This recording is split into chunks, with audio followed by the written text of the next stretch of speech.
Goshamahal MLA రాజా సింగ్కి పోలీసులు నోటీసులు ఇవ్వడం, అలాగే గోషామహల్ రాజా సింగ్కి సంబంధించి భద్రతా విషయంలో తగిన జాగ్రత్తలు తీసుకోమని హెచ్చరించడం సోషల్ మీడియా వ్యాప్తంగా హల్చల్ చేయడమే కాదు, రాజా సింగ్ అభిమానులు కూడా దీని గురించి మాట్లాడుకుంటున్నారు.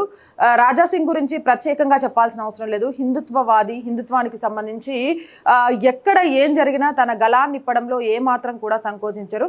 అలాగే సొంత పార్టీ మీద కూడా ఈ మధ్యకాలంలో కొంత అసంతృప్తిని వ్యక్తం చేస్తూ ఆయన మాట్లాడిన మాటలు కూడా సోషల్ మీడియా వ్యాప్తంగా వైరల్గా మారాయి. ఈ నేపథ్యంలో రాజా సింగ్కి ప్రమాదం పొంచి ఉంది అంటూ కూడా వార్తలు అయితే వస్తున్నాయి. తెలంగాణ బీజేపీ ఎమ్మెల్యే రాజా సింగ్ పోలీసులు నోటీసులు ఇవ్వడం ఇప్పుడు సంచలనం రేపుతోంది. భద్రతా వ్యవహారాలలో నిర్లక్ష్యం తగదంటూ రాజా సింగ్ కి పోలీసులు లేఖ రాశారు. బెదిరింపు కాల్స్ నేపథ్యంలో అప్రమత్తంగా ఉండాలని మరోసారి సూచించారు. ఎక్కడికైనా వెళ్తే బుల్లెట్ ప్రూఫ్ వాహనం సెక్యూరిటీని వినియోగించుకోవాలన్నారు. ఈ సందర్భంగా రాజా సింగ్ ఉగ్రవాదుల హిట్ లిస్ట్ లో ఉన్న సంగతిని గుర్తు చేశారు. ఇప్పటికే రాజా సింగ్ కి సంబంధించి ఉగ్రవాదుల హిట్ లిస్ట్ లో ఉన్నారు. అంతేకాదు ఎక్కడికైనా వెళ్లే సమయంలో ఖచ్చితంగా కూడా బుల్లెట్ ప్రూఫ్ వెహికల్ తో పాటు భద్రతా సిబ్బందిని పక్కనే ఉంచుకోవాలనే విషయాన్ని కూడా తెలియజేశారు.